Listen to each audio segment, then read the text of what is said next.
I think we have to go to which companies are fighting this and why they're fighting it and what the legitimacy of their argument is to resist these changes. And by the way, this all goes back to 2009 and 2010. This goes back to, three things we were doing. One was the Waxman-Markey bill, but second, we inserted this into the Dodd-Frank bill for disclosure. And then thirdly, we had $90 billion for clean energy subsidies. So the SEC and the $90 billion for clean energy technologies, they survived, but many things come to the Senate, never to be heard from again. So although we're seeing a revival right now in a different form, and hopefully we can get it passed this week. So let's talk about those companies and the legitimacy of their opposition, if anyone would like to take it on. I'll kick it off, Senator.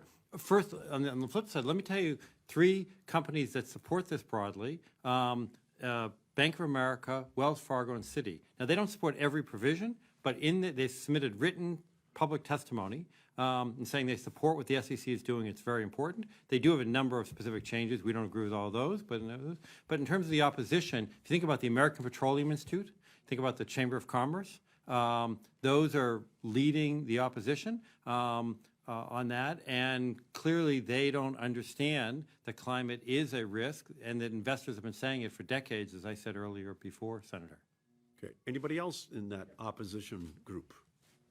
I'll speak to one of the dynamics within the corporate sector that's opposing the Scope 3 emissions disclosures. And as Moon-Young referenced, there's a trigger in the proposed rule which we think should be strengthened. It says that if you find it material to your company, then you disclose.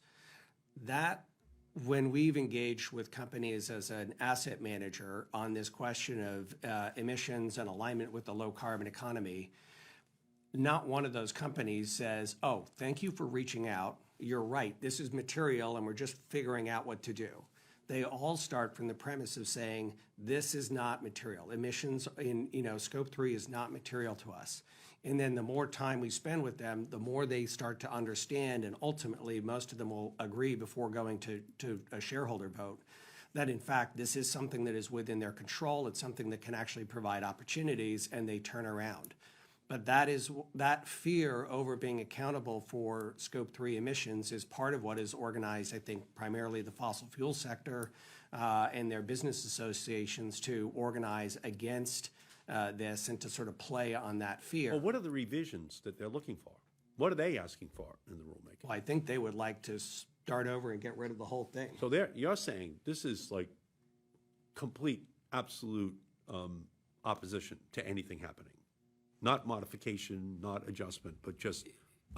there are some who are clearly in that position, saying should all be voluntary. And that's the American Petroleum Institute and the Chamber of Commerce. They want it to be voluntary, and there are others that say they want it spread out over a much longer period. They want to get rid of Scope 3, but so there's a wide range. But some absolutely don't want anything mandatory.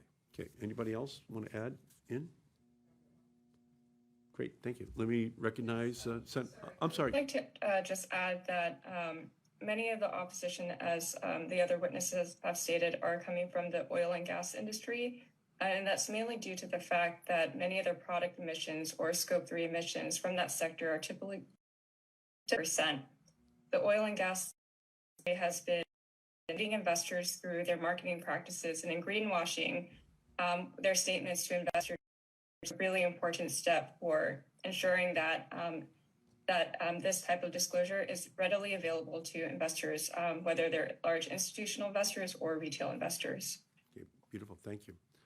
Let me turn and recognize Senator Whitehouse. Senator Markey, I was just going to flag somebody who's watched